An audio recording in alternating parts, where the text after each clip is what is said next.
Hello and welcome to episode 25 of Things We Play. It's Tuesday, the 10th of July. My name is Mike Oldman. I am joined by the very delightful Shaun Hart. Hello. And the almost as delightful Joseph. Hello. Sorry, I called you Joseph. Yeah, never Yeah, called Joseph. right. Never. It's like, don't call the Hulk a big green motherfucker. Just Jump tell smash! just tell everyone I don't like Joseph. Yeah, that's right. So everyone, whatever you do, under no circumstances refer to Joe as Joseph because he really hates it. Just to bear that in mind. But it is his kryptonite. He does like fall down to one knee if you're fighting him. Exactly. Just lucky I'm sat down. It's fine. All right. So a week has passed. It's been an exciting week. Joseph, what's happened in your exciting life? Nothing really. Just been watching some TV and films. So I did watch this. I did watch The Amazing Spider-Man this week though. Was it amazing? No. Was it Spider-Man? It was amazingly mediocre. Really? Yeah. Was I right? Was what I heard right about he takes his mask off just every 10 seconds? Yeah. So it's not amazing and it's not Spider-Man. No. It's mediocre and it's Peter Parker. Yeah, it does do some good things in there, but mainly Spider-Man just gets the shit kicked out of him. He shows his face to everyone, and I think the Avengers just ruins superhero movies at the moment. Oh, really? Yeah, it just doesn't... if I haven't seen the Avengers, it may have been better than it was. Yeah. But, Actually, this is a conversation we had. I think this is a conversation we had the other day. About Shaun. Ghost Rider. About Ghost Rider? Yeah. Whoa, no, we haven't had a conversation about Ghost Rider. Yeah, but carry on. Superhero thing. We were talking about superheroes, I believe. I think it was you, but I might have been talking to someone else. Yeah, no, it wasn't you. I know what this conversation was. I was talking to someone about Right. Scientology. Right. Okay. Scientology, superheroes, I understand, yeah. Stick with me. And that video, the famous video of Tom Cruise talking about Scientology, where he's like, yeah, like I'm not like Scientology. I'm not completely against the whole like alien creation thing. Yeah. It's like there's Prometheus. Yeah. It's basically what it is, and that's Well, like a long time ago there was Guyver. Yeah. yeah, and that's kind of like fine. I can if you want to believe that's whatever. But then there's this other bit where Tom Cruise is going like, basically I've got superpowers, and it's like, no, Tom Cruise, you don't have superpowers, but whatever, fair enough if you believe that. Show me. John Travolta's got superpowers as well, so that's handy. But I thought the amount of money that Tom Cruise has, he could have superpowers. Really? Bruce Wayne didn't have superpowers. Surely Tom Cruise now has the amount of money equivalent to Bruce Wayne's fortune. Bruce Wayne's No. a multi-billionaire. Really? Yeah. Maybe that's just... But okay. Then what it led me on to, though, was how much of a superhero can you be with how much money? Like Tom Cruise could be a pretty good superhero, Yeah, right? I reckon, yeah. He's got the facilities to do that. And He's a bit short, though. He's a bit short, yeah. He's had some combat training for movies. Yeah. But you just more have than gadgets. Keanu Reeves? Well, he had a gammy leg, though, didn't Yeah, he? he threw his back out and Right, so okay. prevented him from doing kicks properly. So yeah, I like if I was, imagine that as well. I'd just do it for publicity. I'd be like, if I was Tom Cruise, I'd be like, I'm gonna be Batman now for a bit. Like I'm just wander gonna around take dressed as Batman. I'm gonna take $5 million of my dollars. Okay, just $5 million. That's fine. That would only just about get him a Veyron to drive around in. $5 million. If I had $5 million and I invested it into be a superhero, it's enough money to catch regular ass crooks. I don't know if it is. No. Just Problem being- street thugs. It's enough to catch them. Problem being is you cannot do that. Even though there are superheroes around. They don't have powers, they don't have money, but there are people in America that wander around dressed as heroes stopping normal crime. But imagine if you had Tom Cruise's money whilst Behind doing you, that. yeah. Yeah. I'd like, just to make things more accessible and easy for people to digest in the public eye. I'd be like, I do drive a Batmobile because you know what it's like. I would have a bat signal. I would get changed in telephone. I'd just fall into all the tropes of superheroes. But then with Hollywood, it's like that wouldn't work. He'd have to have like a design team to do his outfit, come up with his logo, his catchphrase, I suppose. But all his lines of dialogue. Someone's You got need to- the writer. Someone's got to run that Twitter account. You'd have to get a director to come in and go, action! Yeah, I suppose. To be honest, running the Twitter account's not that hard. You could just do a Batman and just say, I am, and then whatever he is. But how much money do you think it would cost to make a suit that was like pretty well bulletproof and pretty well stab proof? That's like all you need at first. Yeah, I guess. Make it look cool, put a cape on it. But you still got to have like proper, a bit of martial arts training, like, a reasonable amount, kind of 10 years or so, to handle kind of any given knife situation. I suppose, but then like the thugs you're going to be going after, they haven't had 10 years of combat training. Yeah, but they're just Sorry, petty thugs. if you're someone... But you're not thinking about the criminal hierarchy. Yeah. When thugs on the street start disappearing, their boss is going to be like, hey, where's Yeah, Tommy? It's gone? alright, I'm sure if you had 5 We need million... to take out Tom Cruise. I'm sure if you had £5 million, you'd have a security team with you just in case. Yeah, exactly. You just have a SWAT Snipers. team, wouldn't you? Yeah, exactly. I'm going in here. Can you cover me? I can punch you a lot, or that guy will shoot you. Yeah, exactly. He just walks towards Just crime, smile for and the people camera, fall down and with you'll be on gunshots. YouTube. You'll be a YouTube hero. But I reckon £5 million invested into my own personal superhero project is enough to give me the edge over shitty idiots on mopeds ram raiding jewelers. So if you want to check Mike's Kickstarter account, it's I want to be a superhero on Kickstarter. Superherome.com. He needs 5 million. Yeah, that's it.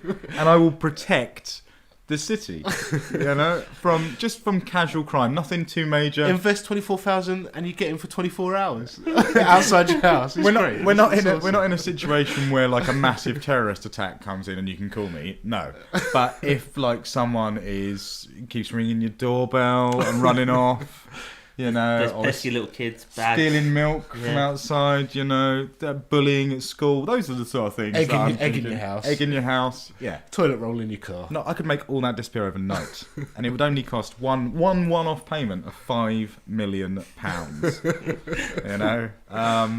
That's it's worth thinking about. I'm sold.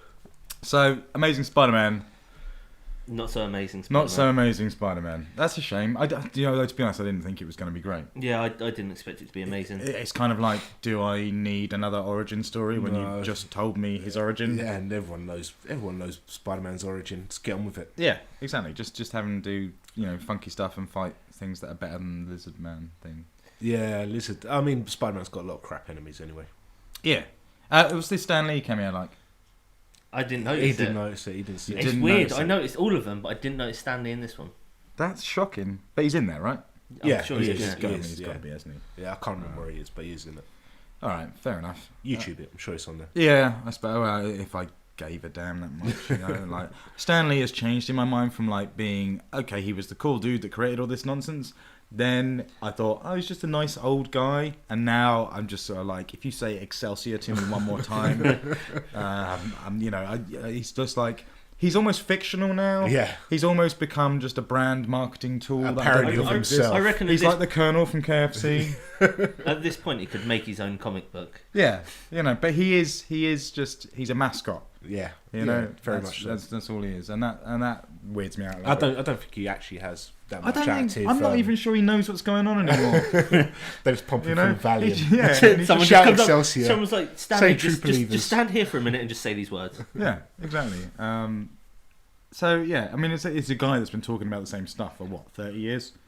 And then some. Yeah, just like I made Spider-Man because I looked at my own weaknesses and put those into what's the speech from Mallrats where he sat down there and he's Yeah, like, all of my insecurities made into Incredible Hulk, wasn't it? Yeah, exactly. Yeah, Raging. Oh man, there's that episode on The Simpsons where he's in there and he thinks he's the Incredible Hulk and he like rips off his t-shirt. It's like the best like Stanley cameo ever. He's just running around going, I am the Hulk, and just like tearing off his shirt. Yeah. he's clearly damaged.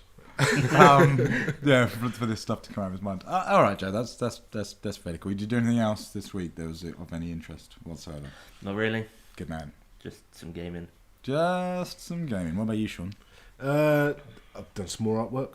You artwork of You you? did. Well, you done individual pieces. Yes. Yeah. You did the one of Joe and the one of myself. You haven't done yours yet. No, I'm working on mine. They're pretty cool. Oh, thanks. I really like it. Yeah. It's I mean, drawing, Yeah. doodling. Did you do it on a U-Draw? No. No. Maybe. What would I do with that? It'd just be on my Xbox. I suppose. which maybe THQ should have thought about when they were thinking, I'd like to store art on my Xbox. You can't even set it as your background. You can't do anything. It's No. such a closed platform. It's Yeah. like anything that gets created on an Xbox stays on an Xbox and dies with an Yeah, Xbox. pretty much. But it was the same with kind of Mario Paint on Super Nintendo. You kind of colour stuff in and made shit music, and that was that. Yeah, I don't know if you made shit music. I made shit music just out of kind of cat noises so and good, babies crying and so good. stuff. You can spend a long time on YouTube going for Mario Paint videos where they've just like strung like 8 YouTube videos together because you only had like a minute of like Mario Paint music, so they have to like string them all together and cut the videos together to make a long song. But people did it. Mario Paint was awesome. It was pretty crap. Who'd have thought that with my Super Nintendo I would have been excited about a mouse pad and a mouse? Yeah, That's ridiculous. And the mouse pad was just like a bit of plastic. It's like the world's worst mouse pad. I can't remember how much it was. It was like £70 UK retail. Yeah, it was something like that. I think it was maybe I maybe 60. Showed out quite a lot for it. I won that in a competition. Oh really? Yeah, years and years and years ago when I was in Portsmouth and I was a kid, they had a competition in the local shopping centre to go around looking for golden apples in the windows of shops, and I found them all, and I won £100 worth of vouchers for any shop in the shopping centre. Nice. And I bought Mario Paint, and my brother bought Mario Kart. Split it. That was a pretty good win. Yeah. Victory. Sounds pretty good. Excelsior. So yeah, you did some more artwork. Anything else? I've just been watching a fair amount of telly. There's not been obviously that much to do in terms of games. There's not. It's a weird dead spell. It's not that weird as summer, isn't it? No, I always think it's weird. Yeah, it is bizarre because then they just kind of pack them in at the end of the year and everyone's really pissed off. Yeah, exactly. And like, they do it every year and no one learns other than Rockstar. The only people that know yeah. summer is the time to release a game because it's when everyone wants a good game. Yeah, but and Rockstar make good games. That helps. But what have they put out? They usually Grand Theft Auto. When Red Dead as well. Red Dead was sort of like May time, Yeah, wasn't it was kind of spring. Yeah. But there was nothing else around. Is it not that we're just like year. taking more notice of that because they're just very good games and very big games that they last over the summer? No, but they could easily kind of come out in November and clean I up. suppose, yeah. And they'd still hold, everyone would go, fuck, that's a Rockstar game, hold your game back for another week or so. They stick them out in usually kind of springish time and they just blow up. Yeah. Well, I suppose there's... if something's good, it's good. Yeah, GTA 5, there's a lot of people are saying it's November this year. I don't think so. I reckon it's going to be spring next year. Easily. We'd have to. You'd think we would have seen something by now. Yeah. And yeah, there is nothing. But yeah, Then they don't really need to show off GT. No, you know what you're getting. You know it's going to be good, and the little surprises and twists of like, oh, it's this character or it's set here or anything like that. Things that you don't need to know about beforehand. You just know they're going to be good. As long as I don't have to go bowling, I'm fine. There'll probably be bowling. Bowling was bad, man. That had Ricky Gervais in that game. Yeah, Cat Williams. It did, yeah. That's also true. Singing Rick Ross. Well, not singing Rick Ross, dancing to Rick Ross. It was good. It was. I did quite enjoy GTA 4. It was good. Although I wanted to go on that roller coaster. There was a whole roller coaster in it. And I couldn't go on the roller coaster. Maybe a missed opportunity. Yeah, exactly. Take your bird to the fair. Because there's fair in Bully. Scholarship. Do you know what? I've never played Bully properly. It's like pretty good. I played a bit of it, but I played it.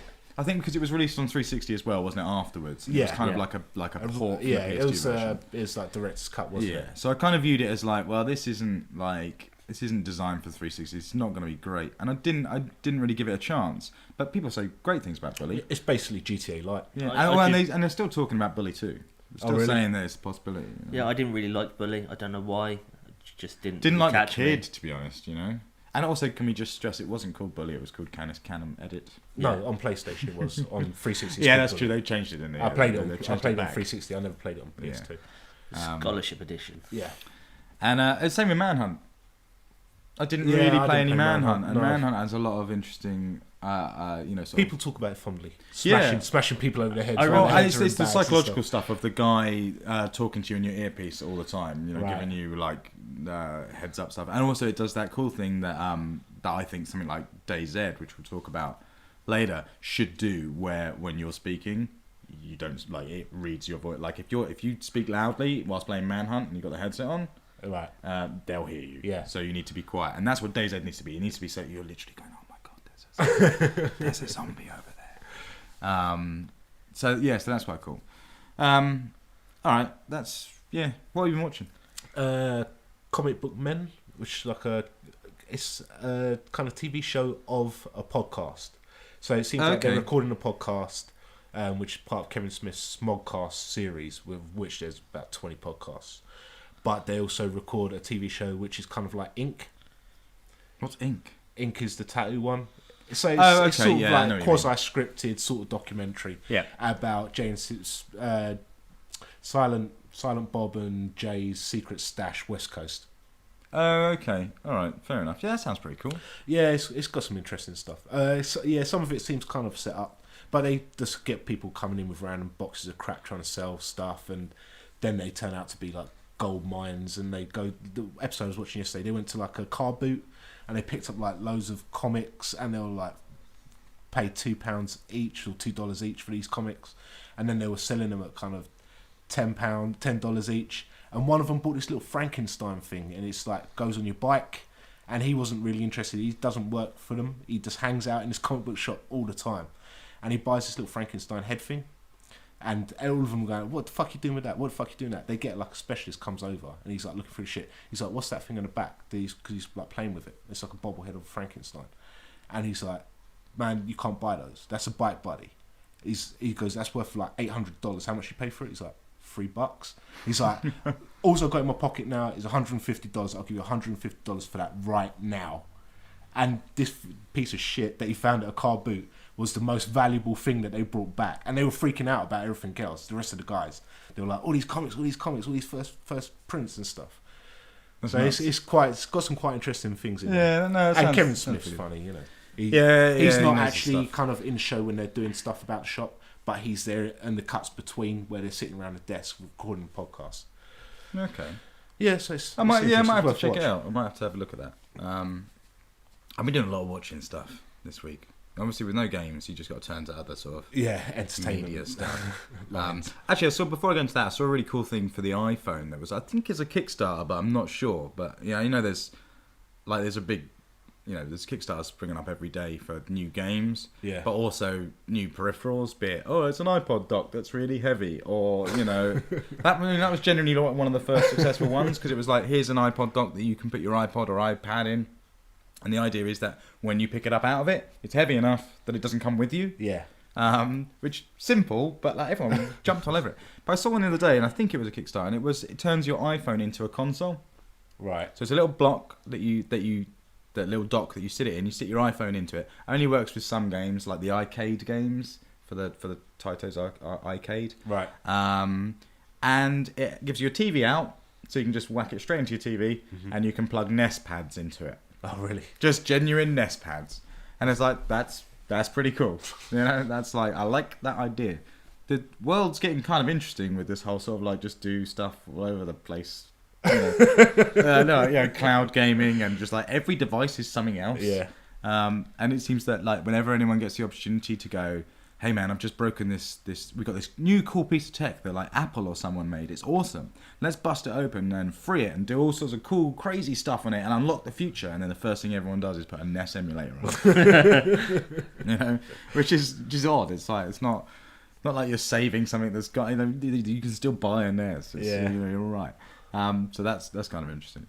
But I got seriously into watching some DayZ videos. I feel bad, like every time. So I should explain what DayZ is, for example, and I should also explain. I don't really like calling it DayZ, right? Because obviously this is an American thing, and they call it DayZ, and DayZ makes sense because it's kind of like a play on Daisy, and it's like DayZ. It's like Jay-Z, It's not a business, man. It's a business, man.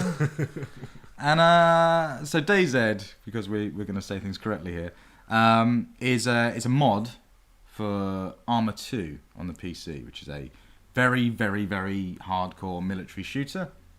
And DayZ is a mod for that game. In order to play it, you have to have Arma 2, although you can just have the demo. Then you have to purchase a expansion pack for Arma 2, and then get the DayZ mod on top of that and put it on top. And it takes basically all of the hardcore. I can't stress how hardcore Arma 2 is. It's a case of it's a military shooter where you need to worry about food and heat and blood and stuff like that. And if you get shot, you're gonna die. Yeah. And so what they've done is they've taken that and they've turned it into sort of a zombie survival. A zombie survival sort of post-apocalyptic thing, set in the same world, but with a whole bunch of zombies.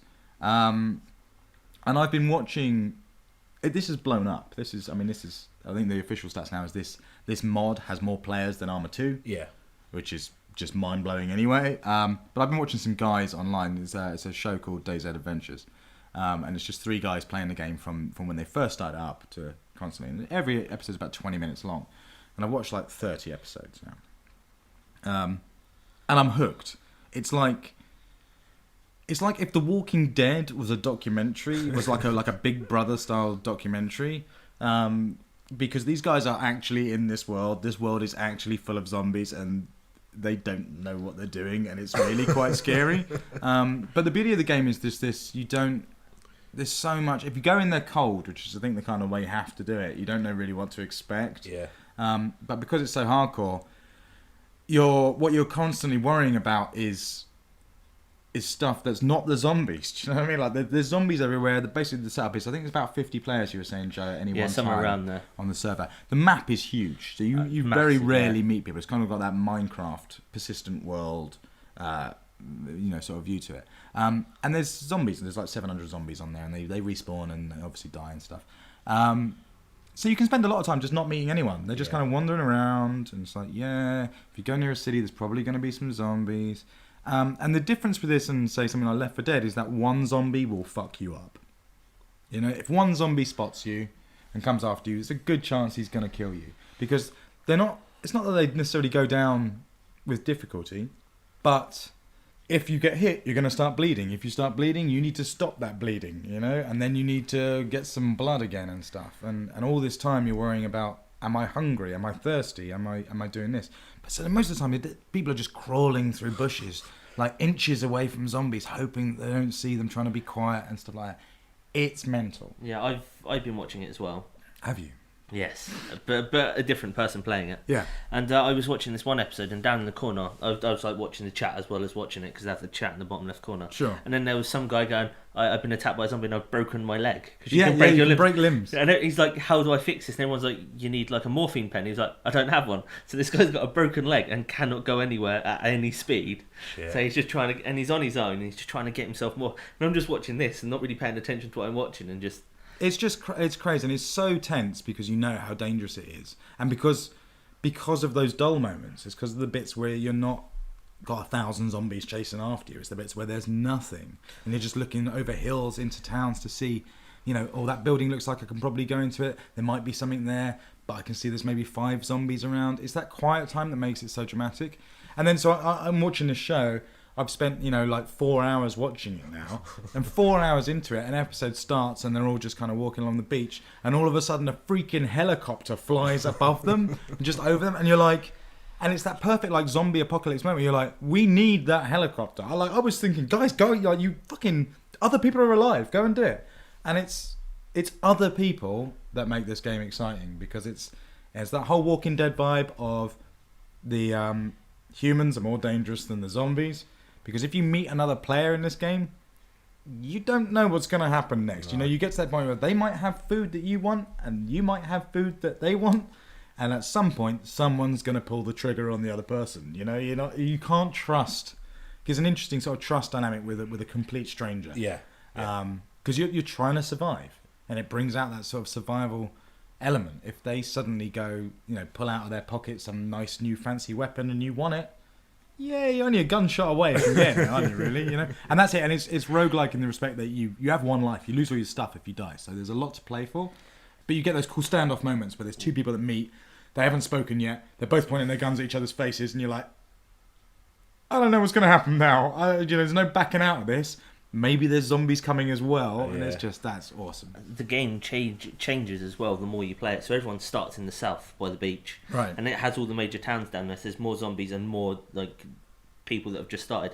The further north you go, the better weapons you can find, because there's military bases and things like this. And so people try and work their way north. So the further north you get, the less zombies there seem to be, more open fields and more people with better weapons. Yeah. So it's like, at first, you're less concerned with hiding and being things. The further north you go, the more you want to hide, because the dangerous it gets, because people have scoped rifles and things like this. So you've got to try and hide as much as possible. And it works both ways, doesn't it? Because the better stuff you've got, the more desirable you become. Like I say, I want that helicopter. That's what I would want. So the dude with the helicopter, he's got a helicopter, and sadly it has a minigun on it. But I want that, so I'm going to go after it. But it does that interesting thing as well. I mean, if you look at the website for DayZ, which is probably something like dayz.com, go figure. You guys are smart enough out there to be able to Google it. It has like 3 basic steps as to what you do in the game, and it's like kill zombies, kill bandits, survive. And it's like, bandits? Yeah. So people are always neutral when they start. Also, you start with kind of nothing. You don't start with very much at all. You don't have a map, for example. I don't even think you have a weapon when you start. You used to start, then they patched it, and I'm not sure if they deliberately took it or it broke. No, I think they did deliberately take it out, which again is kind of interesting. So you're like, oh, I've got nothing. I've just got to go and find stuff. But when you kill another player, you then become. I'm not sure about this. You said, Joe, I think it's as soon as you kill. I thought it was when you killed a couple, but when you kill another player, you then become a bandit. You're marked as a bandit. So then when you meet someone as a stranger, they can tell that you've already killed another human player. And that changes that dynamic of like, well, I'm not sure I'm going to trust this dude. He's definitely already killed another guy.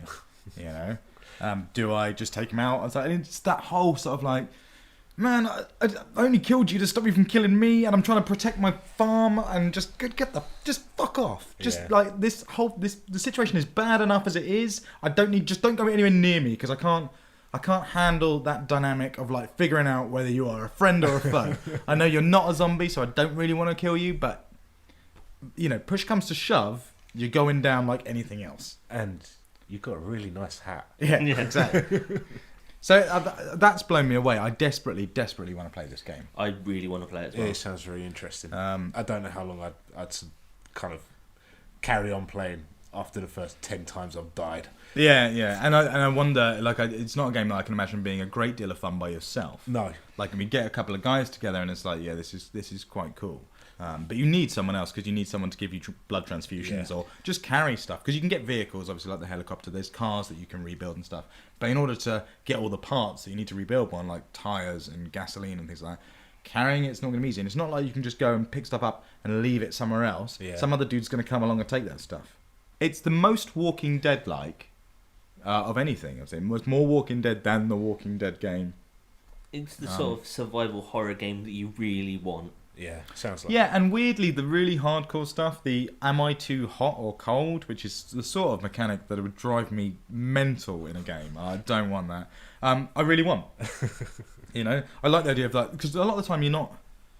There's no focus, because there's no end game to it. It's just survive. Yeah, you're not trying to do anything. There's no score or anything like that. It does tell you how many zombies you've killed.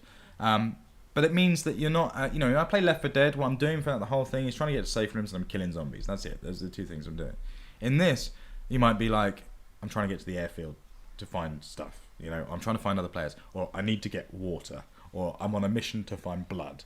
And, you know, it's up to you what you're doing, but the objective changes as, in a sort of real fashion. You know, like, I'm hungry, I need food. You know, that's it. Let's go find a can of baked beans. The Bean Wars. The Bean Wars. Yeah. So DayZ, phenomenal. If anyone's got a PC out there that can play it, I would strongly recommend going for it, because it just looks mental. Or just check out the YouTube videos. But I really recommend DayZ Adventures. It's really good. I've got to the point now where I've watched enough of it that I really care about the characters in it. They are characters within a story instead of just three guys playing a video game. Yeah. I'm gonna catch up to you by next episode. All right. Well, there's lots of hardcore role playing servers on there as well, where people are like properly role playing the characters. It's like that's maybe too much. You know? Yeah, it's weird when you see that people do it with Oblivion and things like this as well. Just properly role play. They create the character, give them a backstory, a name, exactly. And then they play the game as that character would do it. And it's just weird. But that's always interesting. So I always find that. Did you guys ever do that? Do you ever think this is what my character? So Walking Dead. Let's go into Walking Dead episode 2, because that came out. But do you ever do that when you play in a role playing game where you're thinking, this is what my character is like? He's a bit of a dick. He might screw people over, or do you just do what you want to do? How do you guys handle that? I generally find it really hard to be a dick in video games. Yeah, generally, for some reason, it generally is. I don't know why, because they're just NPCs. It has no impact on anyone's actual life. This is surely the opportunity I have to be an absolute cunt to absolutely everybody I come across. Sure, but I don't.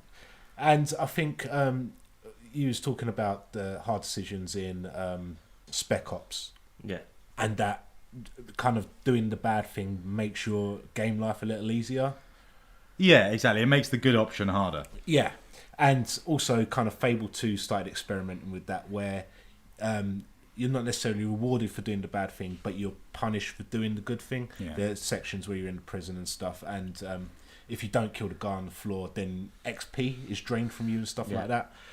It's because when they looked at all the decision making through online stats on Fable 1, they noticed that like 70% of players or something always took the good option. So they're trying to they're almost trying to force your hand to be evil, because it's a path that's less trodden. Well, and for most people, it's not inherently the default option. Is to I'm going to be an evil, screwbag in this. But it's kind of interesting. It's an easy way. It's almost like kind of an easy way of balancing it out, isn't it? Like if you want to do the good thing, then here's a price for it. Yeah. Which is what makes proves you're a true hero. Yeah, exactly. It's a test. It's a challenge, And also, it's how. Come on, this is kind of true for life, isn't it? I'm pretty sure Richard Branson hasn't been a great guy all his life.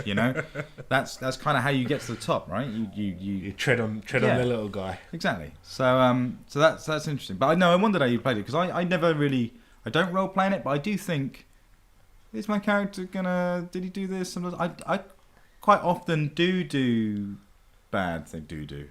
I quite often do the bad options sometimes, but then that's the video game idea of I just want to see what happens. Yeah. But it's interesting for Walking Dead episode 2, massive flip around from the first one, because all the people that I thought were good, I thought were bad in this, and my character changed to sort of like, he just didn't give a fuck. He started to go, there's zombies everywhere, and it's time to like spring into action. But all of the allies that I had from the first episode were my enemies this time. Really? And kind of vice versa. To the point that I played up to, because I haven't finished it, I had technical issues. I've had a lot of technical issues. You've had a lot of technical issues with everything you've touched your Xbox with. It's kind of been, it's now worrying me. Yeah, you might be dying. We'll see. But yeah, at the point that I played up to, most of my allies from the first one were still my allies in this one. I was still playing as righteously as I could. Yeah, I didn't. Walking Dead seems to be the only game where I don't make the good choices. I still make good choices, but I go with what I feel like I should do. But it kind of puts you under pressure. It's like you need to read these 3 options and that little bar, and I'm kind of half looking at the bar, and I'm like, that one. Oh fuck. No, I can't. There's only been one moment actually in the entire series so far, in the first 2 episodes, where I've chosen an option and he said something that I didn't mean. Yeah. Where I think it was when I lied to Herschel in the first episode. And I was like, no, I didn't want to lie to Herschel, but it kind of tricked me. That's the only time it's happened, which I'm quite grateful for. But I've kind of, my view for the whole game has been, well, protect the kids. Yeah. Look after Clementine, protect Duck and things like that. And aside from that, everyone else can just screw off. I'll just do whatever it takes to survive in that instance, Because you give a shit about Clementine in that game. Yeah. It's very good at pulling the heartstrings. It's your driving force in that game is to look after that child. Yeah. And episode 2 is brilliant. I don't want to talk too much about it because I don't want to ruin it for anyone. Yeah, because it's got some good spoilers in there. I thought episode 2 of Walking Dead was better than any episode I've ever watched of the Walking Dead TV show, which I loved, I should add. A million times better than episode 1. It's longer. It's quite a bit longer. Yeah, it is massively longer. And there's less action. Not that there's less action in it. There's quite a lot of action in it. It's a lot more story. But they do less of the whole... There's not really any quick time event moments in it. There's a couple of there's a couple. But it's mainly just dialogue and point and click stuff. And even the puzzles in it aren't as hard. Like that in the first one, the bit with the gate and the padlock on the gate when you're outside the shop and the TV screens and the motel. Yeah, all of that was it wasn't bad, but it was a bit more of a chore. There's none of that in this. This is much more you just kind of sit down and you just kind of breeze through it, and it's longer. So I just thought the story was so compelling. What has happened in the last month for Spec Ops and this to just make video game stories wicked? Yeah, I just couldn't put Walking Dead episode 2 down. I just kept playing, just kept pulling me in more and more. I knew what was happening, but it was just working my way through that story. Yeah. And the things I was worried about from the first one, I aren't worried about anymore. Like, in the first one, it kind of ends with Larry saying he knows about... Because it was about your own mystery. It was like, well, you're a criminal. You remember, you were in a police car when it started. And Larry's like, I know you've killed people or something. I think. Yeah, it's a senator. Oh, is it? Yeah. How do you know? There's a point in the game in part 2 where you can discuss it. Yeah. Oh, okay. Someone says, Oh, maybe it's because you've got. Yeah, I've got a different thing. I've got a different game to different you. character, You know, so yeah. you know that, and that's again the other beauty of it. But I'm not concerned about that anymore. Larry's dead. Like I'm fine. You know, I don't need to worry about that for Lee in my game. Because in our game, me and Shaun have both got Carly. Yeah. Whereas you've got Doug. I got Doug. Carly's a reporter, and she knows who you are as well. Yeah. Okay. So that's fascinating. I love the changes, and what I loved about episode 2 was it harks back to episode 1 in a couple of good moments. It's like, you know, I love for all of the good intentions of Mass Effect linking the 3 games. It still spanned 6 years. Yeah. This has been a few months, and I like that. And by the end of this, I think you're really gonna see your own journey, and I think that's cool. You're like, yeah, last episode I did that, and I love that next episode it tells you. You know, there's a decision, very kind of yeah. TV-esque format to it. Exactly, and there's a decision you make at the end of episode 2 that you can see reflected in the next week or next time on really? Walking Dead, and you're like, that's cool, man. That's because of me. So, man, I love that game. It was awesome. It's brutal. It draws you in a really brutal way in the beginning, man. There's some tough decisions to make. I really couldn't look. I forgot about that. I said I'd heard that it opens with a bang, and boy, does it! You know, Yeah. I forgot Yeah, it's just like I hit the button. I was like, oh god, I got to do it again. I think you have to do it like makes you 4 times. times. And it's just like I don't want to see this end. And zombies are just creeping in. They're like, we've got to go, man. There's zombies. We've got to go. Yeah, it's pretty special. It's pretty special. For all of its like evil, like all the things it makes you do, there was just one bit that made me laugh, and it's like in the first chapter, like in episode 1, there's the bit where you're in the drugstore, and then she's got the radio. She's like got the batteries in the wrong way round. Right, in the second episode, if you still got Carly, you get some batteries, and you're like, she gives you the batteries. No, you give her the batteries, and you're like, do you think you can handle this time? It just made me laugh. Yeah, it's weird because obviously that decision in the first one where you're either going to save Carly or Doug. I think most people saved Carly. Yeah, I think because she was a woman, and also she had the gun. She got a gun, yeah. You know, and I didn't. I saved Doug just because of that reason. Because I thought most people would save Carly. Yeah. Like, and Doug was a bit of a wet blanket as well in that episode. He's all like, "Oh, I wish you'd saved Carly," and "Oh, I think she fancied me because I really fancied her." And it's like, shut up, Doug. And now Doug in this episode was brilliant. He was absolutely brilliant. He's like some little genius whiz kid dude that saves the day at the last moment. Maybe. No, he doesn't really. But he's I've really grown to like Doug. Yeah. So yeah, it's the relationships in that game are awesome. And this one's just so beautifully shot and directed. I think it's very good. I mean, they've all got different writers on them, like a TV show. They've got like different writers and different directors for each episode. Right. Yeah. So that's cool. I mean, Gary Whitta is the story consultant on the whole thing. Okay. Who's Book of Eli. Right. So it's really cool. The one thing I will say about it is it's not a smooth running experience. It's a shame. Yeah, it's it not. does. It's a bit glitchy. Yeah, kind of jumping between scenes and stuff like exactly. that. I had a few moments where it did just sort of like did some weird glitchy stuff, but also just that whole when it's loading up a new scene. If it'll have a piece of dialogue talking over like almost a montage or just different camera angles or something, and as it loads a different camera angle, it'll stutter and it shuts It'll off pause the for audio like a second and then come back. And that's a real shame because I was playing the game thinking, man, I should install this. You know, maybe that'll solve it. And then it's like, oh no, it's already an XBLA installed. game. Yeah. So I don't know why that's the case. I think they may have rushed this one to get it out. But... I think this one was late, wasn't it? Yeah, I think it's the opposite. I think they've taken longer, but they've promised that the next one will be on time anyway. I think basically if you get the opportunity to play this on a PC, that's probably the way to do it. Yeah. But wow, you know, for 400 points, that was such a great experience. Like when we were discussing the first episode, I was hesitant about paying 400 for each episode. At this point, I don't care. I just want the next episode. Exactly. I'd like the whole thing as a boxed thing. That would be cool. Yeah. Yeah, if they released it on disc, it'd be pretty good. They've announced, you know, bizarrely, they've announced that they're doing, well, not bizarrely, but they've announced they're going to do a second season. Right. And also, I think that, and I could be wrong on this, I haven't had a chance to check, but I think they've also announced that they're doing other Walking Dead games. Telltale are doing other Walking Dead games in a different style to that. Right. So not necessarily the point and click sort of stuff. Interesting.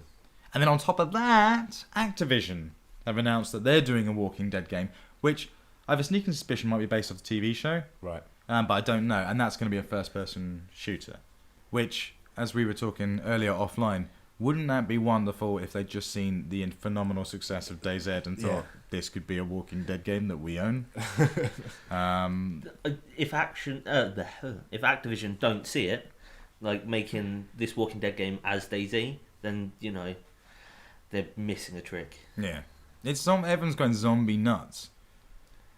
It's strange because I'm not a particularly big fan of And zombies. I'm in that camp as well of like zombies are a bit tired, Yeah. but also I kind of love zombies. No. Zombies every so often is good, but Yeah. much zombie in a go, it's just like... But then all these things... At the moment, it's like a horde of zombie games. I suppose. But then, yeah, exactly. But then they're just marching towards you. Resi 6. Games. But then these zombie games are slightly different to normal zombie games. These aren't focused on zombies. These are focused on the characters and survivors and. I think that's where the main story is in any zombie kind of. Yeah, they're just thing. fodder, aren't they? At the end of the day, to make people go crazy. So, continuing on our zombie nuts theme then, and before we go into a break, I think let's. You've been playing Resident Evil 6. Yes, I got it the other day. So let me understand this correctly. That's quite a bold statement. I got Resident Evil 6 the other day. You mean you've been playing the demo? Yeah. Yeah, no, I meant I got the demo the other day. How are you getting this? It's not up for everyone. Yeah, it's if you brought a copy of Dragon's Dogma, Right. on the back of the manual, there's a code to download it. But the weird thing is you get... The way it does it is you have to get your game, so you actually have to have the physical copy of the game, not just the code. So it's like it makes you type the code in, and then when you've done that, you have to load up the game. Once you've loaded up the game... It's an option from the menu. No, it's not that. You click the option on the menu, then it starts downloading it. So it's like the code you use is a token for it. Then you have to load up Dragon's Dogma, go to the menu in Dragon's Dogma. There it has Resident Evil 6. You click the Resident Evil 6, and then it starts downloading the demo onto your Xbox. But once you've got that demo, you don't can need just play that. Okay, that's mental. But That's Capcom. Yeah. Yeah, it seems so overly complicated. But how? So, what's it like? I don't like it. I really Excellent, don't like excellent. it. It's not like Resident Evil. It was like 5 was a step away from 4. It was getting more arcadey, and 6 has just gone.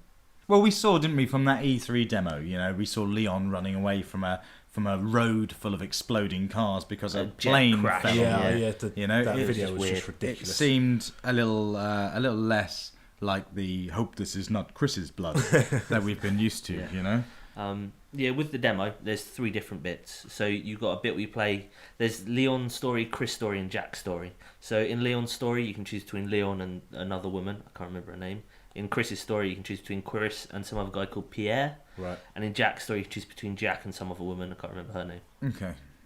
So I played through Leon's, which was it was very Resident Evil like. So it was a dark town hall. There were slow moving zombies and things like this.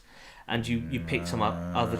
Yeah, it was like that. You had the all flashing things, and it was very suspenseful. And you did end up getting attacked by a horde, and you're just randomly shooting out of a door. Right. But you helped this guy to try and find his daughter. And then it ended when I thought it was going to continue. Then I played Chris's one, which was completely different. So it's like a third-person shooter. So you're running around with the machine gun as you're running around. There's no cover system, so you're running around as Chris Redfield. It's got sort of got like the zombies from Resident Evil 5, so the faster-moving people. But they've got machine guns. The black ones. In the original version. Yes. Yeah, I'm a purist. Like I'm OG all the way. But no, these are more like a gang of zombies. So these guys, you can tell they're not human. But they're running around with machine guns. They've got masks. It looks like it's in a slum somewhere, and it's just like you're running around. Slumware. Yeah. Sorry, I had to go. You could have said slumware. That would have been all right. But yeah, so you're running around with a machine gun and a pistol, and it's just making no sense. And you're climbing up ladders, you're going down zip lines, and you're just like, what the fuck is this game I'm playing? And then I went on to Jack's. I didn't even finish the Chris one because I just like run out of ammo completely. I was just like, this is just terrible. Right. So then I went to Jack, and I think Jack may be Wesker's son. I think I read somewhere that it's got Wesker's son is in it. I didn't know if he was one of the characters. Yeah, I think it's Jack. It's about Wesker's son. Yeah. Okay. And you're in a sewer somewhere, and it's like a cutscene at the beginning, and there's these gang zombies chasing you as well. And you're running through this tunnel with this other woman, and then there's this giant thing that's got like a robotic arm. Right. But it's a tall, like 8-foot zombie thing, and it comes out of this sewer. You blow up a thing next to it, and then it just decides that it's not going to die, kill someone else, and comes after you. So you're running towards the screen to try and get away from this thing as it's chasing you. Do that shit. Yeah, but the screen. Crash Bandicoot. Yeah. But instead of, you have that static camera, the camera moves and it's hard to focus on what you're doing. It doesn't tell you how to sprint, so at the end it caught me up and I just gave up at that point. But there's you're trying to run at the screen, trying to dodge obstacles. You can't see until they're at your feet. Yeah. And I just Can somebody get Joe a glass of water? Because I feel like he's about to explode. Yeah, it sounds crap. I mean, I never really was a Res fan. I watched people play number 1 and most of 2. It's just a really inconsistent series. It's I really like the first one. I quite like the second one. I didn't really like the third one at all. 4 was amazing. 5 I didn't like. It's just, and then there's all the light gun games and Code Veronica. And it's just I don't even know now. I like the bit at the beginning where it says Resident Evil. And I like the shit dialogue in the first one. I like old. What I'd like is old Resident Evil again. But everyone, no, because you've got the fixed cameras and then you're shooting at stuff that you can't see. And rotating on the spot. Oh man, and rotate on the spot is just a nightmare. Zombies Especially walking into walls just snake constantly with a rocket launcher or a grenade launcher. Just man, fuck this game. I want more 4 because I loved 4. 4 was just snakes and ladders.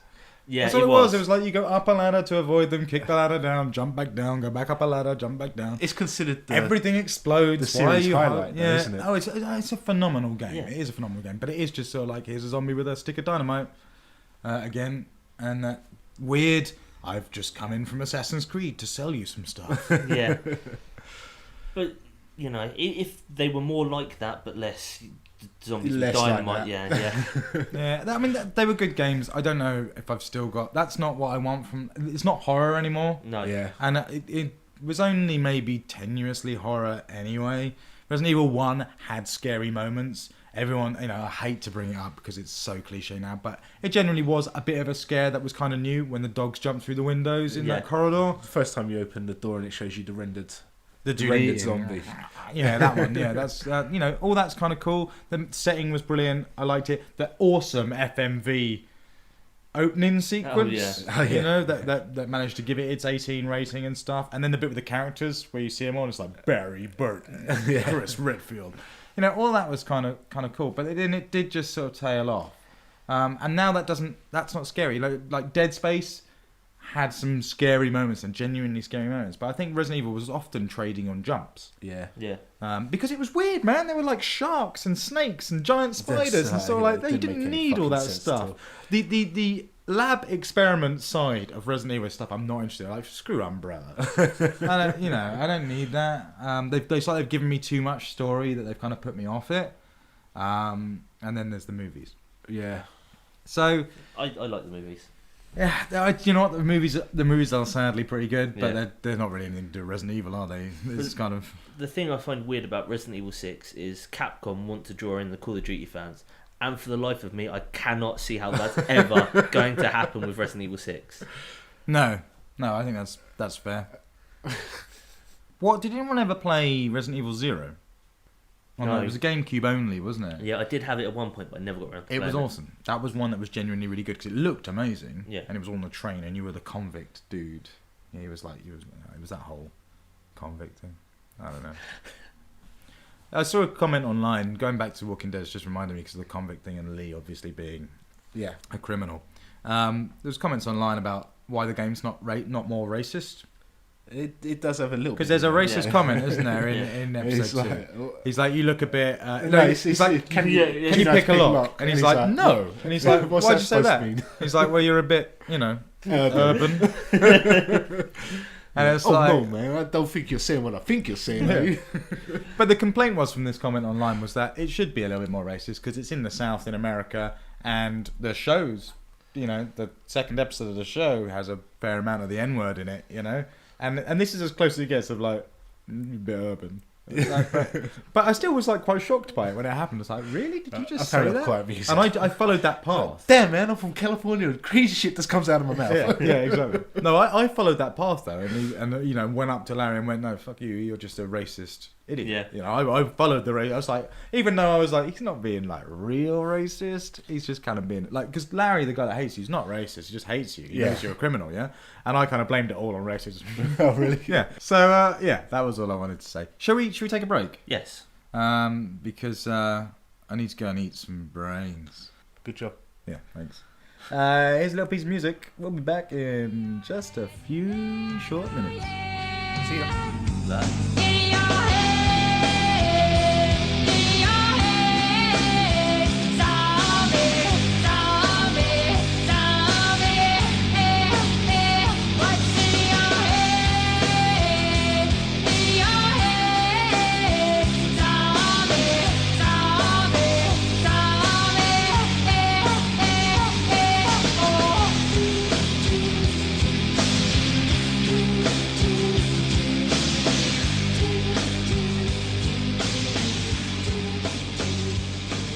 And we are back.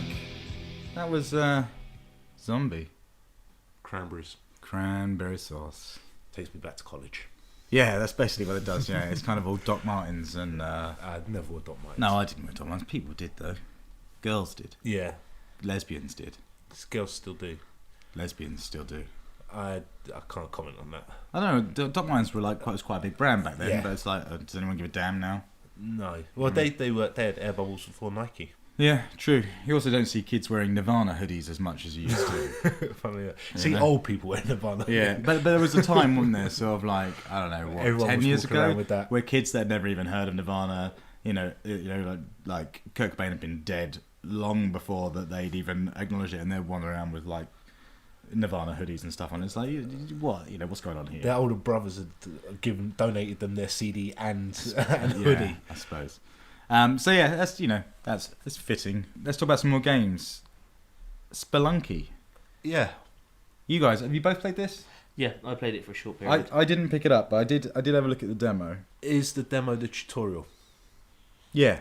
Okay, yeah, it's very, very, very, very deceptive to what the actual Oh, game really? is like. Well, that's what Yeah. I said to you when I first told you. When you said you were downloading it, I was like, oh man, I'm not sure because this game is not as fun and as light as it maybe makes out. Yeah, it's got some nasty qualities. It's a really weird game.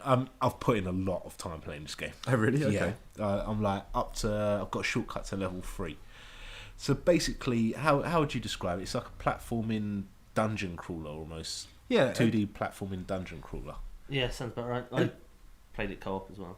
Oh, did you? Yeah. Oh, really? That's quite interesting. So it's kind of like a loot fest. Yeah, it kind of looks like visually, I guess, like the underground levels of Mario. Yeah, You know? to a degree. Yeah, it's kind of got that feel about it. It's got quite a few cheeky Indiana Jones references. Obviously, the initial character is displayed to you, though there's quite a few different. I think it's like 12 characters in total to play with. Looks like Indiana Jones, like a cartoon version of Indiana Jones, and all of your characters have like a bowl of whip. Yeah. And also there's like golden idols and stuff. So I don't think it does it in the demo. On the tutorial, I think you can just pick up the idol and go to the exit, and it's like, yeah, you get a load of money if you do that. In the actual game, you pick up the idol on the first level, and a massive boulder just comes down and destroys everything, and you have to like get out of the way. And there's always a shopkeeper. Now shopkeepers, these guys are legendary. You fuck with a shopkeeper, you know about it. A, he pulls out a shotgun. B, he runs around like a lunatic and he's just firing shots everywhere. One shot and you're dead. Nice. They're like brutal, but man, shotguns, they're just like the greatest thing ever. So I will actively start shit with shopkeepers to get their shotguns, because they'll just run into traps and stuff. That's another really kind of interesting aspect to it, is that you can turn traps against your enemies. Okay. So what is the ultimate goal in it? Are you just exploring caves? Yeah, you're trying to get, I don't know what the end level is, but level 4 is like a temple. So level 1 is like underground caves, level 2 is like jungle, level 3 is like ice caves, level 4 is a temple, and I don't know what level 5 is. And how do you progress from level to level? It's tough. Basically, there's 4 stages to each level. When you pass the 4th stage of a level, there's Tunnel Man or Tunnel Guy or whatever his name is, like a black dude with a detonator, and he needs stuff from you. You need to do this 3 times before he creates a shortcut directly to that level. So if you die, you can start from the beginning of level 2, or if you die, you can start from the beginning of level 3. So the first time I met him, he needs like a bomb, so you give him a bomb. You play, you die, you start at the beginning of level 2, level 1 again. Second time you meet him, he needs like 10 grand, so you give him 10 grand gold. Again, you die, you start at the beginning of level 2. Third time I can't remember what he needed, rope, I think. and then you've got your options are when you die, X will do quick restart, which will just put you back at the beginning of the level that you chose to start playing. A does continue, though you don't really continue. It takes you back to the main tunnel system. So you've got the main entrance into level 1. You've got a little entrance into the tutorial. There's a ladder off to the left-hand side. You walk along the tunnel, and tunnel guys there. If your shortcuts are there, that's where they start to stack up. Kind of like warp zones. Yeah. I mean, the achievements are like play through the game in 8 minutes, speed run. Oh, really? Yeah. Okay, that's Kill cool. 12 shopkeepers in one play. Rescue 10 damsels. The damsels are pretty funny as well. I saw those actually because you can choose what they are. Oh, really? In the options menu, you can choose. I didn't know that. You can choose whether they're male, female, or Right. various, and they can be dogs. Oh, okay. They can just be little puppies. I might play around with that. But yeah, it's always been a chick in a red dress of mine. Blonde chick, red dress. And a lot of the time I just use her as a weapon. So you press down underneath her, pick her up with X, and she goes into a stunned state with like little stars or birds flying around her head. But you can then lob her at enemies or use her to set off traps. And she takes about 4 hits and then she is dead. You're just carrying a dead body around with you. And there's also like temples to Kali, the Indian goddess of death. You might have seen her on Vengeance. She's got like 8 arms. Each one's holding a sword. Yeah. You can sacrifice people to her. So if you're carrying around a dead body, if you kill like enemies, you can then pick up their bodies and just drop them on the temple. And it's like, Kali is pleased with you. And you can do it X amount of times. You get something. I've not managed to get more than 2 dead bodies onto an altar before dying. I'm still trying to play for that one to find out what it is she gives you. But if you blow up her altar, then like spiders are bouncing around everywhere and shit. It's nuts. The main thing is there doesn't seem to be any way to regenerate your health. No, that's what makes this game so tough. That's what I understood about it. Was it had that again, like DayZ and like any other sort of roguelike stuff. You've kind of got that. If you just You've got got one one life, well. yeah. Okay. Yeah, that's quite. I mean, that's where it's deceiving, isn't it? Because everything I've seen about this game and watching people play it is that it's the whole just be careful when you're walking from one screen to another or when you're dropping off a ledge. Yeah. You need to look. You need to press down, and then Yeah. after a second or two, the screen scrolls down. Kind of gives you that what's below false sense of security that you're safe when you're not. Also, the weird. I thought the controls were strange. I thought the running was odd. It's got like almost like Meat Boy. Yeah. Like Twitch, jumping sort of stuff. Yeah, you have to kind of use the run sparingly. It's not like Mario where you just hold down the run button constantly because you'll just slip all over the place, fly everywhere. It's and you can run in midair. Yeah. You can be falling, press the run button, and you'll speed up. After you told me that, I started to use that, and it is very useful to kind of get round sticking out outcrops, and your ledge below is further in. You then kind of drop off the ledge and just press the side and run in midair, and he'll catch it and stuff. Graphically, it's very, very slick. Everything about it is kind of really smooth. It is real pen and play. It's that one more go play to it, and it's deep. There's a lot going on in there. It's not near as initially. It's strange that it's not part of Summer of Arcade. Yeah, it's got the 400 game score on it as well. It's like Arcade Next. Yeah, I thought my conclusion was the reason it wasn't part of Summer of Arcade is because it's a good game, but like for the most people, it's almost too hard and too rough a game. Yeah. Joe, you've been playing co-op. Yeah, so I played it a bit yesterday. You can do 4 players. Yeah, can't you? Yeah. So it's basically the same as single player, but there's just 2 of you. Yeah. Okay. And so you're running around and all of that. The weird thing is when one of you dies, you turn into a ghost. Right. But you can't actually do anything. So you just sort of floating around following the other person. You can press a button and then your character will stretch slightly, then go back to normal. Right. Press a button, he'll spin in the circle. Press another one, he'll blow air, which you can use, and it will just blow pots and things like that. It's about all you can do. It's That's just weird. So is there any way of bringing them back? No, not that I could find at that point. I have played deathmatch against bots. And Deathmatch as well? Yeah. The irritating thing is it's got no live play on this. It's all local. Oh, so even the co-op's local? Yeah. Oh, really? Yeah. Okay, that's a bit of a bummer. Yeah, because I thought, I'll give deathmatch a go. I'll see if I can find anyone online to play. And it's just, and I said no bots and selected it, and it's like you need at least 4 bots to play. So how does deathmatch work? Because now that's just blown me away. I don't know how that. I'm imagining original Mario Brothers. The 2-player coming out the pipes and stuff. Very much. And you can select different maps, and you can have like spikes across the bottom of the screen and stuff. Okay. And when bombs are going off everywhere, it's kind of hectic. But when you die again, you come back as a ghost, and you can stun people when you're a ghost, so that you can influence who wins the match. Basically. That's interesting. It sounds party like. Yeah, I mean, 4-player like on that sort of thing. 4-player on that would be absolutely mental. It would be hilarious at the same time. It's pretty tight controls, and people are just all over the place. You don't know what the hell's going on. It has been so long since I've connected 4 controllers to one Xbox. I don't know. We've probably done it at Richards. Yeah, we've probably done it. I think that's the only time I've ever done it. Yeah, it's just not. It's not something that happens often, I suppose. No. But no, that's cool. Yeah, Spelunky sounds interesting. Yeah, I mean, there's elements of it that I would change, but it's kind of warped, and I quite like it. It is rock hard, and it punishes you a lot, but it is very addictive once you get rolling with it. Initially, I was like, I hate this game, it's shit. How much was it? I don't know. I can't remember. I think it was 10. I think it was 1,200. Okay. Truth be told, I've probably got 10 quid's worth out of it already.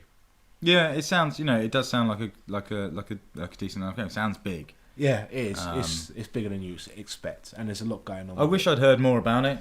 Yeah, it's one of those games where I don't kind of know enough about it to sort of take the plunge, but it looks interesting. Maybe next time around mine have a thrash in it, because but it's kind of one of those games you need to sink hours in to kind of get those random things where one little incident will cause a catastrophe of just events, like a chain reaction of either you being catapulted around the map and being shot by traps and stabbed by traps and blowing things up. Or it happening to an enemy where you just like chuck them off a ledge and then you just hear the stuff. Right, okay. And yeah, the shopkeepers, you got to watch those shopkeepers, man. Once you piss off one shopkeeper, all shopkeepers are after you. You'll get guys with shotguns guarding exits, and it plays a specific tune. Again, I must point out, the music is shocking in this game. It's proper crap. And you listen to it a lot. And yeah, they'll guard exits, and there's that specific music you hear once they're mad and they're bouncing around. And the shotgun blasts constantly. So it's got some very interesting ideas and some quite funny things. All right. Okay. Well, you've on a slightly different note then from that. You've been playing more Dawnguard. Yes, I've finished Dawnguard. And you've changed tack a little bit. You like it more? Yes, yeah, it gets a lot better.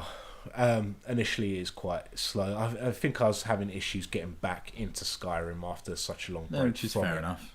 Which I don't really have with Fallout, which is quite strange. As soon as I pick up Fallout, I'm familiar and uncomfortable, and I know what's going on. Basically, because it has, I think, the safety net of VATS. Yeah. Of being able to freeze everything and just pointing at people's heads with your gun. It's. I found a brand new, big spacious area called the Forgotten Vale, and it starts to introduce some really interesting story elements about snow elves, which is like a lost race. If you've played any significant amount of Skyrim, you'll know that the Folmer are their evolutionary, de-evolution of the snow elves. So it kind of introduced a lot of that sort of stuff. I don't want to obviously go too much into it, but it does have a phenomenal boss battle in it. Oh, really? Where the roof of this temple is caving in while you're kind of fighting off his minions, and then you go out onto a balcony and rock with him, and it's pretty impressive stuff. Yeah. So are you still a vampire? Yes, I haven't done the werewolf path. Can you not do that? Can you go, I don't want to be a vampire, I don't want to be a werewolf. Can I just be can I be like a werewolf and vampire hunter? Is there the Dawnguard are the vampire hunters. Right, okay. So they're counter to the vampires. Well, egg on my face. But at the same time, I don't know enough about their storyline. I don't know if it forces you to become a werewolf. Most people at this point did the Whiterun champions and are werewolves anyway. Is there a Dracula-like figure in this game? Is there a head vampire? Yes. Right, okay. Presumably, I'm guessing the way the story takes you is that you will eventually become him. You'll overthrow him or something. Because Skyrim's that whole he's the main villain regardless. You're the leader of every faction in Skyrim. Yeah, you know? Yeah. You don't end up becoming vampire king. Have you finished it? Yeah, you have finished it. Oh, okay, all right. I think in total, the main story of it is kind of around 7-8 hours. It adds a lot of new stuff. I mean, I've got a new horse, which is the best horse you can get in the game. You summon him, Right. so he doesn't just appear behind you and push you off of like jetties and stuff, and like try and get into fights with you. He's a spell, and you call him from the dead, and he's like the Death's horse in Red Dead. Yeah. So he's kind of spectral and stuff, and he's pretty cool. Arvak, I think his name is. Okay. It's kind of the new dragon as well, who's you get chummy with in the Soul Karen. And it's still weird that dragons you summon him to Earth, and he teaches you new shouts and stuff, which is quite a good shout. It's Soltaire, and what it does is it kills your opponent and then resurrects him as your minion instantly, which is pretty badass. Are you playing this as well, Joe? I'm not playing Dawnguard now. He's just been playing Skyrim. Right. Trying to get back into it because I never really did my first time. Yeah, sure. So, how do you feel then at the end? Now you've done it, then, Shaun. Presumably you're going to go through it. Are you going to go through it again and do werewolf stuff? Or? I don't know if I can be asked. Okay. Is it worth the money in your opinion? £14. It's a lot. Probably not. You're probably better off just waiting for Game of the Year and seeing what comes on. Well, did you see the ruling the other day? They ruled in court that in the UK, it might be Europe, but I think it's certainly in the UK, we have to be allowed and able to sell on second-hand digital stuff. Oh, really? So now places like Steam and whatever have got to offer a way for that trading in to take place. Yeah, previously, which is really interesting. Yes. Because it was kind of a big deal. I don't know the ins and outs of it, so forgive me for that. But yeah, they've got to offer a way of you to sell it on someone else. Why not? That's cool. That is very interesting. Transfer of ownership. So yeah, that Well, technically, it's just a license transfer, isn't it? Well, yeah, exactly. Because I mean, the only reason I bring it up is because, like you say, £14 for Dawnguard. That's it. That's a That's stretch. over. Yeah, you could pick it up second hand from someone else for £6, which is the one thing that obviously would never happen with any DLC. It's kind of that makes a change. Yeah, I mean, it adds a fair amount of stuff into your main game anyway. So now you can build things like dragon bone weapons, right, as well as find them in game. Have you got a crossbow yet? Yes, you get a crossbow straight at the beginning. Oh, do you? I haven't used it. All right. I don't really like using ranged weapons in Skyrim. I did see something very cool. Two things very cool. The one, both from Game Jam. One is I came across what they call currents in a stream. Oh, right, okay. Yeah, which is added from Game Jam, and I got a magic kill cam I've had. Oh, really? Yeah, oh, okay. Where it kind of cuts out and it shows in third person, like doing a fireball blast. Yeah, after playing it this time around and having the major updates, I've noticed that every time I use a bow, every single instant kill is a kill cam. It's just like, this is really just going to happen every time I get an instant kill. Skyrim going after the Call of Duty players. Because at the end of Dawnguard you get a powerful bow, which allows you to fire like sunlight arrows, which are pretty badass. So I have been using the bow more than I've ever used a bow in Skyrim. But I've still not added kill cam with it. Yeah, I seem to have completely changed the way I play Skyrim. I now just sort of sneak with the bow instead of running in with a massive sword. Even though my character does have a massive sword as well, just in case. Yeah, it sounds pretty cool. You need to have close quarter weapons. I still want to check it out. I may well do, but it's just low down the list. Just gonna wait till it's second hand, baby. Yeah, exactly. Second hand digital. See how that pans out. The weird thing is though, is because like you say with Dawnguard, you get all this special stuff for having the DLC. If you sell it back on again, what happens to your character because you cannot have this stuff? I mean, I have no idea how this is going to play out, and there's probably some loophole that means that console stuff can't happen on it or something. I don't know, but it's an interesting idea. I understand full games, but DLC I could never see it happening.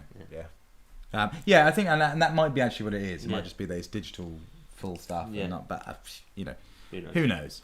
All right, we've got one more game then to go into before we go into Educating Joe, which is something you've been playing. You tweeted a picture of this. A couple of days ago. I thought the picture looked awesome. I looked at it and you were like, I think you said something like it was the best, worst game ever. Yeah. And I kind of just looked at the picture and thought, that just looks brilliant. And it's, what's it called? It's called Super Avatar Fighting Tournament. Yeah. So it's blatantly a lift on Street Fighter and a piss take out of it. It is very janky and shoddily made, but it does some genius stuff. So first things off, you're your avatar. Yeah. From the get-go. So mine's there in full Daedric armour.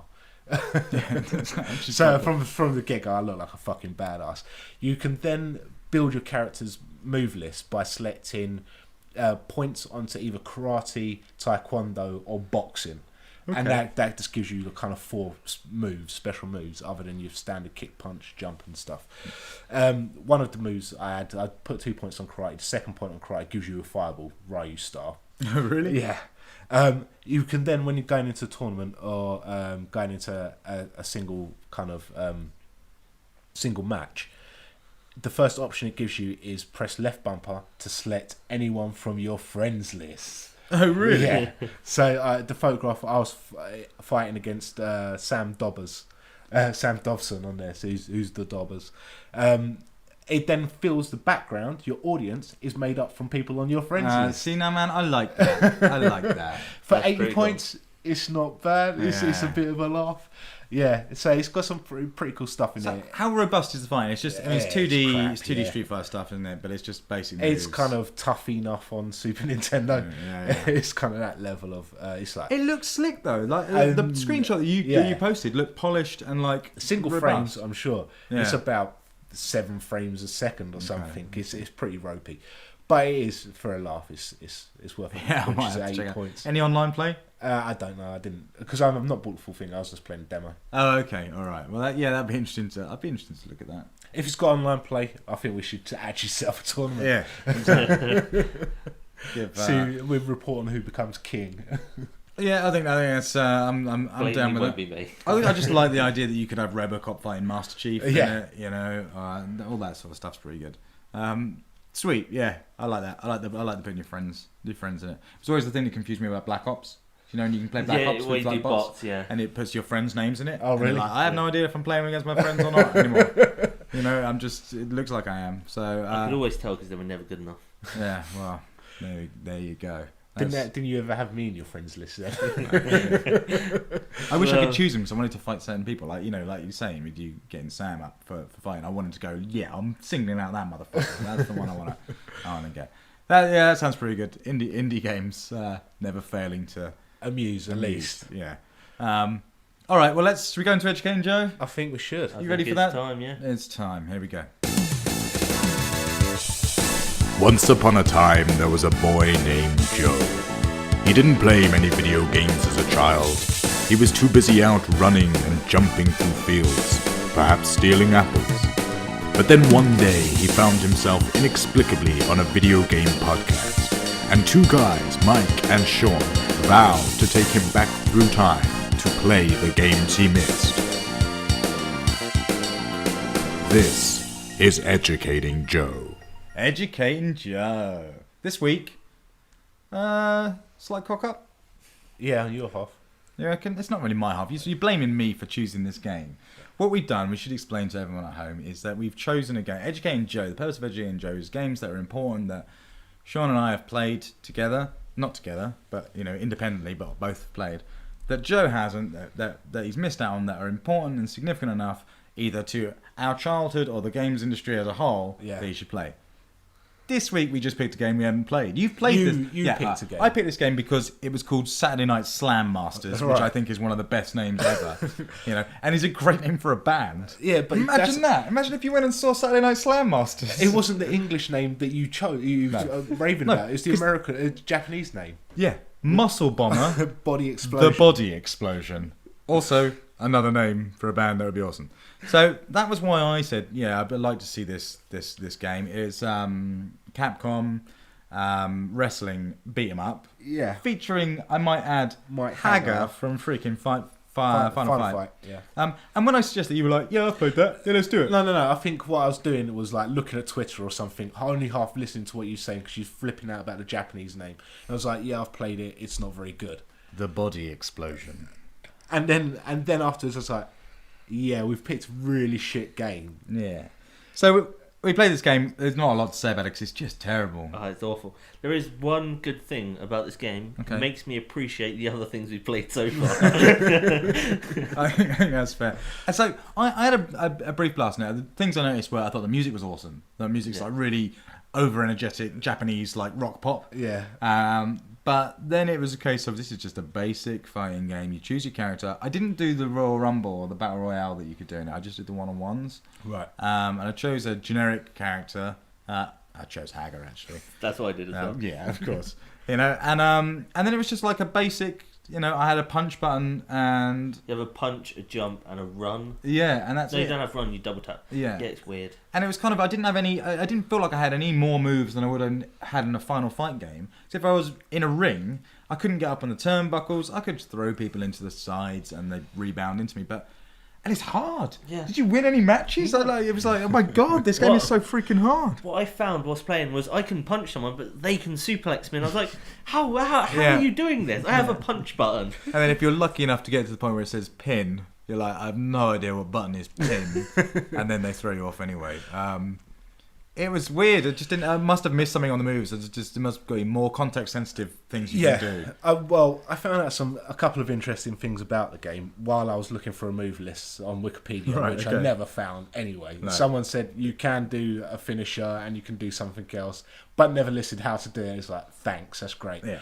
All the box artwork is done by Tetsuro Hori, something like that. The Fist and the North Star guy. The Fist and North Star guy did all of the box artwork, and you can kind of see it when you bring up the old Super Nintendo pictures. Yeah. So if you can get hold of the box, that's quite pretty. Yeah. The other interesting thing is it also features Guile's brother, Guile from Street Fighter. Was it Guile? Yeah. Or was it not Guile Gunlock. from Final Fight? No, it's Guile. It's Guile from Street Fighter. Yeah, Gunlock is his brother. Which is like one of those random things I kind of added afterwards of like, we put Hager in it, all the characters are a bit crap, we'll just make this dude Guile's brother. Yeah. Guile wasn't great, to be fair. No. Guile, the long lost brother of Wesker and Duke Nukem. There's a family connection between those three assholes. And Kuma is Dante's great-great-granddad. Actually, who's the other guy? The guy from Tekken. Paul, is it? Yeah. Who's also Wesker and Duke Nukem's brother. Different company, but it's fine. Don't worry. But they definitely have all come. They've from all the got the same same barber. Yeah. They've all got the same mother, as far as I'm concerned. So Gunlock. Yeah, interestingly, Guile's brother. Yeah, kind of weird. It's just like random stuff that I found. Hager's in there. The characters were kind of interesting. They fall into like three categories, a little bit like WWE All Stars, where you've got like the heavy guys, the acrobatic guys, and then sort of a middling guy. But they all played exactly the same, I thought. It was like, imagine playing Final Fight, but instead of the screen scrolling, it doesn't. It stays on the one screen, and it's about a third smaller. That was it. It was kind of like, this isn't any fun. There's not really much room to run and jump or do anything cool. No. Not once did I pick a roast chicken out of a phone box or a bin. So I'm sure you was disappointed there. Yeah, of course. But if I remember correctly, I'm sure you can get kind of like weapons and stuff. I'm sure you can get chairs. I did go out of the ring and get a weapon, which someone proceeded to... You got out of the ring? Yeah. How? You go down. You can only go down and out of the ring. Okay, of course. I think I was actually thrown out of the ring at that point. And I pick up this chair, get punched in the face, he takes it from me and then beats me down with it. I'm sure that there's a lot of just misunderstanding with this game, and it's actually a lot better than I realised. I'm sure back in the day, round at Rodzilla's house, we put in some hours on it. Yeah, I don't remember it at all. I've never even heard of this game before. I think he probably had fades into memory. Yeah, I'm pretty sure he had American or Japanese version of it. Okay. So, yeah, not a lot to say about it because it was just a bad choice, which we're going to rectify for next week. Joe, you did play this game. Have you got anything to share with me? I think the only thing I've got to say is that it makes me appreciate everything else. Yeah, it was a bit of a waste. This one. There's no education. Yeah, let's determine that. Are you now going to spend a bit more time playing Modern Fighters to see how things have progressed? No, I think we established between the three of us that I'm not very good and get angered very quickly. I'm going to make you play some fighting games. Remember when we played Street Fighter and you kicked my ass at it? No, and remember, it's much like when me and you play Call of Duty and you hurt me 20-0. Or during the E3 coverage that we were doing, we were playing WWE All Stars, and Joe, you just put the controller down and walked away. Put the controller down and went, I can't play this anymore, I'm getting too angry. Joe Smash! Yeah. So that was the thing, I could feel it in my arms that I was going to throw the controller he was going to somewhere. turn green. Yeah. So that's why whenever Joe comes around and we play games, he has to have a strap attached to his wrist, even when using an Xbox 360. All right, yeah. So we botched that one. We'll do a better one next week. We're going to play one of my favourite games. Shaun doesn't want to play it at all, but he's going to, and it's going to be awesome. Joe, you're going to love this game because it's fucking brilliant. General Chaos for the Mega Drive. Electronic Arts, I don't know how to describe it. It's almost like a real-time strategy game, but there's more action involved into it. I love it. This was one of the games, I believe. I could be wrong. Is this one of the games that had 2 controller ports in the top of the cartridge, so you could plug extra controllers in? So it's like it's built-in own multi-tap. Can you fathom that, Joe? Can you fathom that? A cartridge with 2 controller ports in the top of the freaking cartridge? Yeah, I can. Yeah, you can. So ruin your day. And next week you'll understand it even more when we play that. So yeah, anyone at home, dig out your copies of General Chaos and play it along with us. I say that every week and no one plays along with us at all. No. People may do, just never tell us. They never tell us. Tell us if you're playing. Tell us. Please do. That's Educating Joe. Okay, we're back. Thank God for that, eh? Yes. Yeah. Well, it's that time where we kind of wrap up the show. It's always a bit disappointing. Everyone feels a bit like embarrassed, a bit sort of like you've just walked in on yourself masturbating or something. Is that possible? To walk No, in it's on yourself. obviously it's not possible. But let's cheer things up a bit. We have a winner. A winner. We have a winner. Indeed, we do. Our competition last week to give away Stone Quarry Simulator, and in fact the week before to give away Garden Simulator. It was a rollover, if you remember. Yep. We have a winner. A chap by the name of Jack Doherty entered in, told us that Radiator Repairman Simulator is not an official game by Excalibur Publishing. But we want it to be. And he does actually suggest that it would have been the best game ever.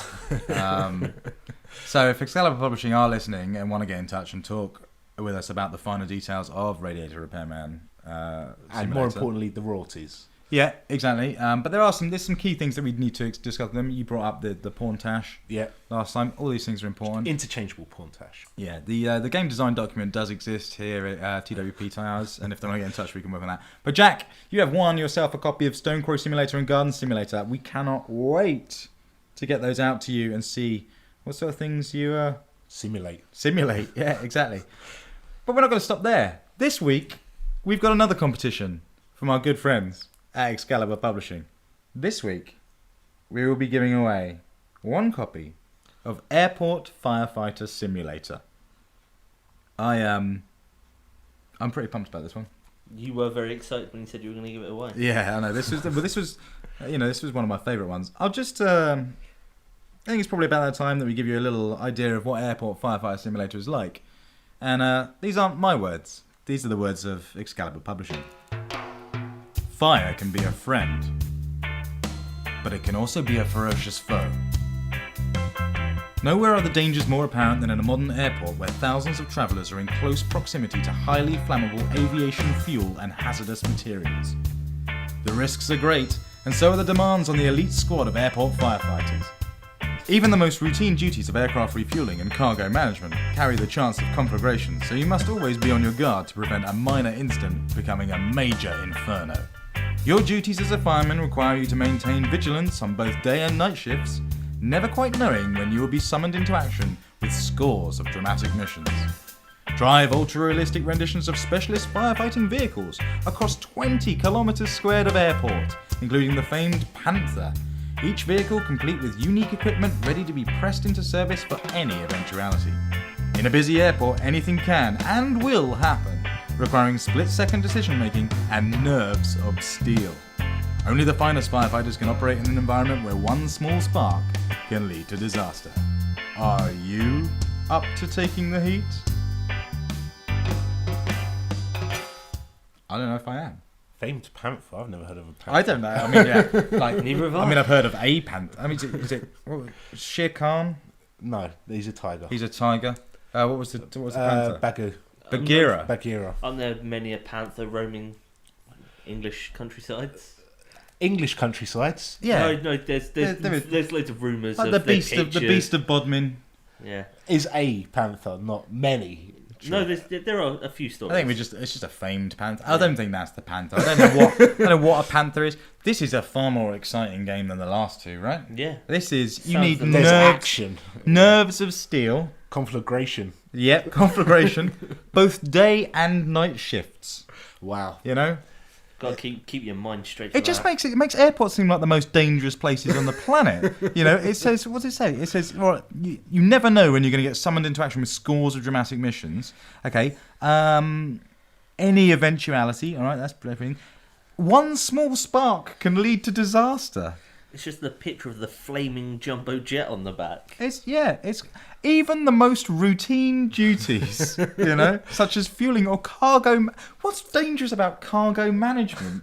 Depends on the cargo, I guess. It looks nuts. Like you say, Joe, the screen's on the back, burning aircrafts, fire engines. You know, this a line of fuel running towards an aeroplane. It looks like every action movie you've ever seen rolled into one, taking place within 20 kilometres squared of airport. And you can win this by just answering this simple question. Which one of the following is an Excalibur Publishing title? Okay, so which one of the following titles is an Excalibur Publishing game that we may or may not be giving away in the coming weeks? Obviously, email us, thingsweplay@gmail.com with your answer. Here are your options. Option 1. Sam Power Firefighter. Is that an Excalibur Publishing game? Sounds like it could be, doesn't it? Snowboard Maintenance Simulator. Also could be. I'd quite like that. Or European Bus Simulator. Which one of those is actually an Excalibur Publishing game? Let us know. thingsweplay@gmail.com with your answer. And you could be the lucky winner of Airport Firefighter Simulator. Remember, fire can be a friend, but it can also be a ferocious foe.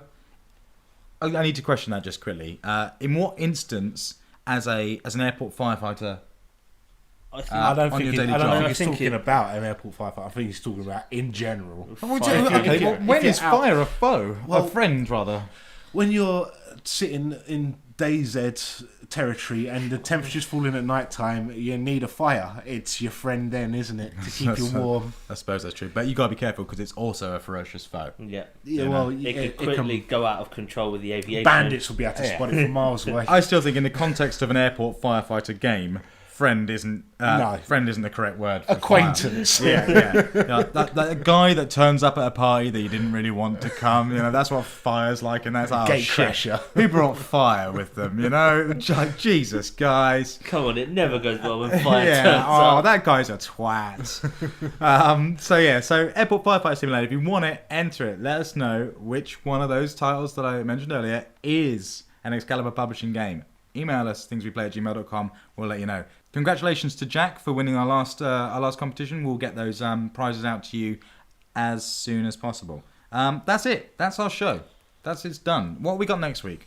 What games are coming out? Inversion's out. Inversion. Next week, Inversion finally breaks cover. Let's not count our chickens. And comes out, yeah.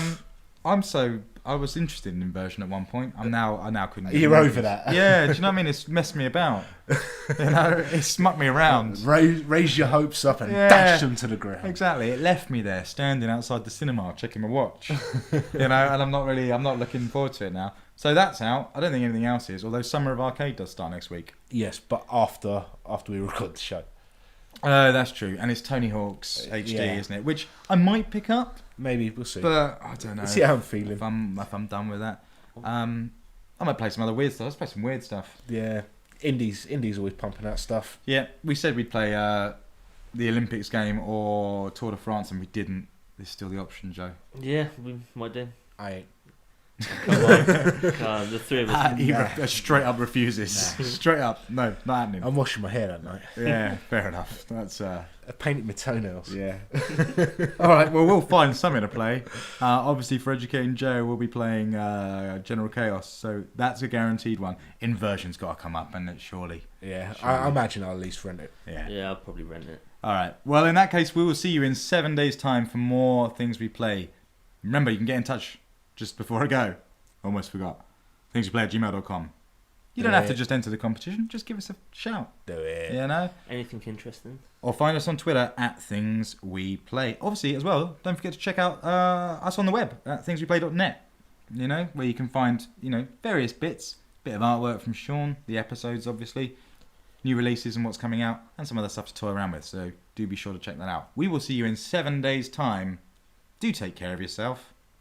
And those around you. And those around you. Yeah, wise words. Always pick the right choice. Always pick the right choice. And always be aware that Herschel will remember that.